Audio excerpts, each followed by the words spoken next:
The breeze carried the sharp tang of salt from the nearby ocean, fluttering the flags that lined the Navy base parade ground. The steady rhythm of boots striking pavement echoed across the open space, precise and unyielding. Families and friends stood just beyond the rope line, watching with pride as the SEAL team prepared for their public demonstration.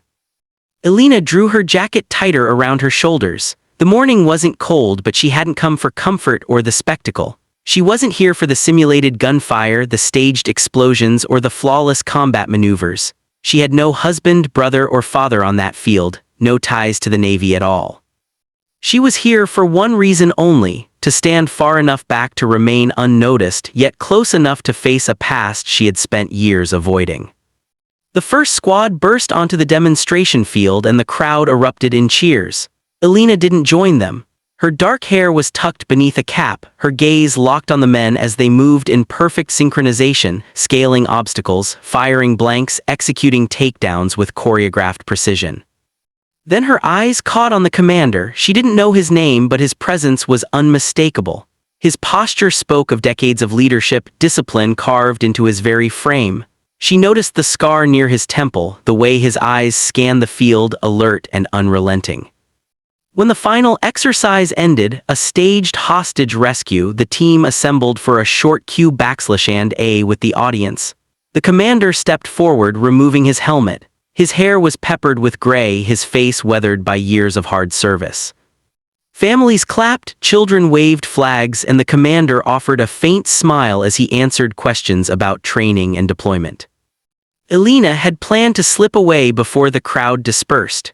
But as she turned, a gust of wind pulled her jacket open. For just a moment, the tattoo on her forearm was visible, a small design only a few inches long, but its meaning was unmistakable to anyone who had worn the trident. The commander's words faltered, his sharp gaze locked on her, unshaken by the distance between them. A heartbeat later, he excused himself from the group and started walking toward her, boots crunching over gravel. The noise of the crowd faded as he closed the distance. "Where did you get that?" His voice was low, steady, but edged with something harder. Elena glanced down at the ink, then back up. "It's just a tattoo." "No," he said firmly, "that's not just a tattoo, that's a unit mark, and those dates." He stopped, his eyes narrowing. "You're not supposed to have that." "Maybe not," she replied uneasily, "but I do." His voice shifted, no longer hostile but cautious, almost disbelieving. "Who are you?" "You wouldn't believe me if I told you." "Try me." She hesitated, then exhaled. "My brother was in your unit, Daniel Cross." The commander's expression hardened, his jaw tightening. "Daniel," the name left his lips in a whisper.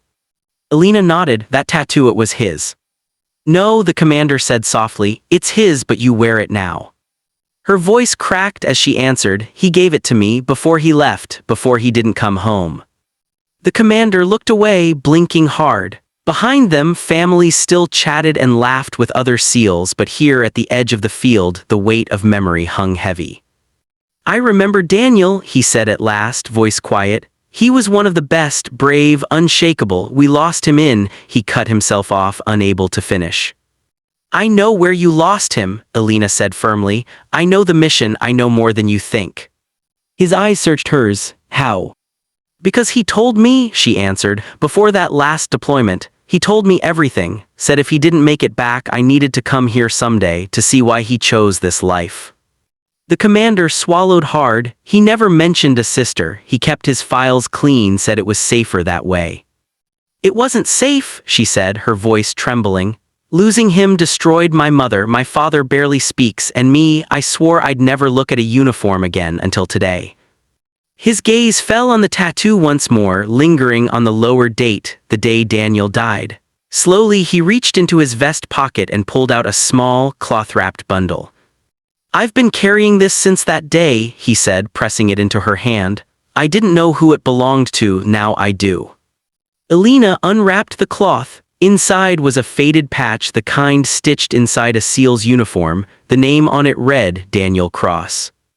Her breath caught. "I thought they sent everything home." "They sent what they could," the commander said. "This I kept, because maybe I couldn't let go. Daniel saved my life that day, took a step I should have taken, you don't forget that." She closed her fist around the patch, feeling its weight. For a long moment, silence passed between them, the hard lines of his face softened just slightly. "You came to watch," he said finally, "but maybe you came for something more." "Maybe," she admitted, "maybe I needed to remember him the way he lived, not the way he died." The commander nodded slowly. "Then you should know this, your brother wasn't just good at his job, he was the kind of man every SEAL hopes to be, loyal, brave, unbreakable." Alina felt tears threaten but held them back. She pulled her sleeve down over the tattoo, her voice steady. "Thank you." He turned to leave, then paused. "Alina, if you ever want to know more about Daniel, the parts that don't make it into reports, you know where to find me."